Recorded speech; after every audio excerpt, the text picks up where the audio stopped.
Channel में आपका स्वागत है। मैं दीपक कुमार गुप्ता और हम बता दें अभी शहर के प्रतिष्ठित चिकित्सक डॉक्टर शाहनवाज आलम सर के साथ हम लोग बैठे हुए हैं, जो जन स्वराज में देखिए प्रदेश के नेता हैं और आने का मूल मकसद रहा। सर देखिए 23 तारीख को सीवान में जो जन स्वराज के प्रणेता हैं प्रशांत किशोर जी का आगमन हो रहा है और देखिए तो एक हस्ताक्षर अभियान का भी आज शुरुआत मुख्यमंत्री के जो गाँव है कल्याण बिगहा वहाँ से शुरुआत करने जा रहा है। बिहार में सबसे बड़ी समस्या देखने को देखा जाए तो पलायन और बेरोजगारी है। इस पर कोई पार्टी बात करने को तैयार नहीं है।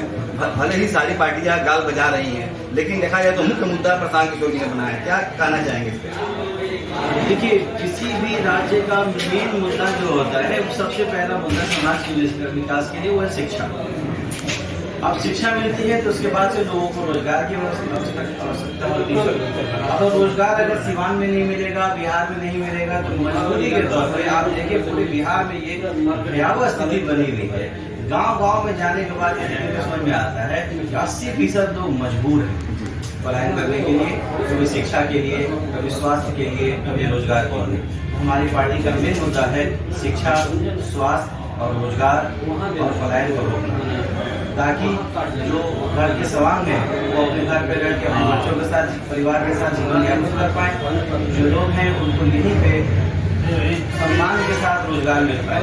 आपने ये भी देखा होगा कि जो बिहारी बाहर काम करने के जा रहे हैं उनके साथ अत्याचार हो रहा है, उनको बिहारी गाली के तौर पे कहा जा रहा है और उनका अपमान किया जा रहा है। तो इस अपमान से बचने के लिए ये आवश्यक है कि बिहार के हर जागरूक व्यक्ति इस महायज्ञ में जुड़े, इस समाज के बदलाव के कार्यक्रम में अपना योगदान दे, ताकि बिहार का विकास किया जा सके। चलिए, ताकि बिहार का विकास किया जा सके, समाज के बदलाव में योगदान दे। कहीं न कहीं देखा जाए तो प्रशांत किशोर जी का जो 5 प्रमुख एजेंडा है, ऐसा कहा जा रहा है कि जन स्वराज आएगा तो 5 चीज बदल जाएगा। कहीं न कहीं इसमें विश्व स्तरीय स्कूल की बात हो रही है। महिलाओं को 4% सालाना ब्याज 4% पर दिया जाएगा पैसा और उससे उन्हें रोजगार करने की मैंने उसमें देखिए तो रोजगार करने की उसमें सुविधा दी जा रही है, जिससे वो स्वावलंबी हो सके। कहीं न कहीं देखा जाए सर, हर पार्टी महिलाओं को केवल अपने पार्टी में जोड़ती है, लेकिन जब टिकट देने की बात आती है तो उन लोगों को दरकिनार कर दिया जाता है और इक्का दुक्का महिलाओं को टिकट मिल भी जाता है, जीत भी जाती है,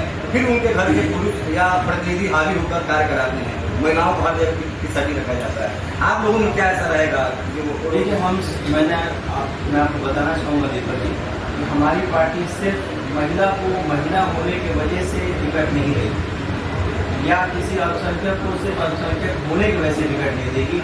हमारा प्रयास ये है कि हम जो काबिल आदमी है और जिस भी जाति से, जिस धर्म से उसका संबंध है, उसको हम रिप्रेजेंटेशन दें, एक मजबूत व्यक्ति को दें, एक साफ सुथरे के व्यक्ति को दें और ऐसे व्यक्ति को जो दें जो अपने राज्य का, अपने क्षेत्र का विकास करना है। चलिए, केवल महिला होने पर ही टिकट नहीं मिलेगा, आपको काबिल लोगों का टिकट देने की यहाँ बात हो रही है। आखिरी सवाल हमारा रहेगा कि सर, आप लोगों को दिखाया जाए तो सालों से जनता के बीच में पहुंच रहे हैं, क्षेत्र की भ्रमण कर रहे हैं और जनता देखिए तो अभी पूरे जनता में हर जगह ये मांग हो रही है कि सही प्रशांत किशोर जी अच्छे कार्य कर रहे हैं। क्या जनता आप लोगों से ऐसी बोल रही है कि प्रशांत किशोर जी को मुख्यमंत्री बनाया जाए? देखिए, मुख्यमंत्री बनाना या बनना अगर प्रशांत किशोर जी के लिए कोई बहुत बड़ी बात नहीं है। प्रशांत किशोर जी पिछले 10 सालों से यही काम करते आ रहे थे।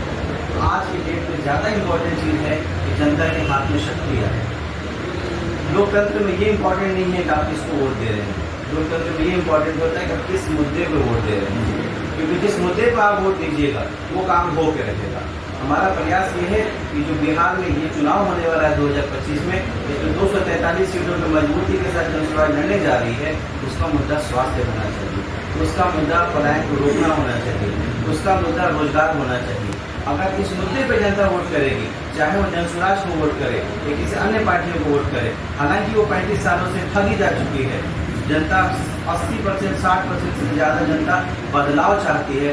डेफिनेटली ये जनता जो बदलाव चाहती है तो जन स्वराज को वोट करेगी, जन स्वराज मजबूती के साथ सरकार बनाएगी और जो जनता का सुंदर राज है उसको ले आएगी, जहाँ पे लोगों को, बच्चों को विश्व स्तरीय शिक्षा दी जा पाएगी, जहाँ पे लोगों को रोजगार दिया जा सकेगा, पलायन के दंश को रोका जा सके। चलिए, तो बहुत अच्छी बात बताई। और देखिए, तो कहीं ना कहीं डॉक्टर साहब ने बात बता भी रहे हैं कि जनता में ये चाहत है कि प्रशांत किशोर ही मुख्यमंत्री बने, और कहीं ना कहीं जनता उनके विचारों से प्रभावित है।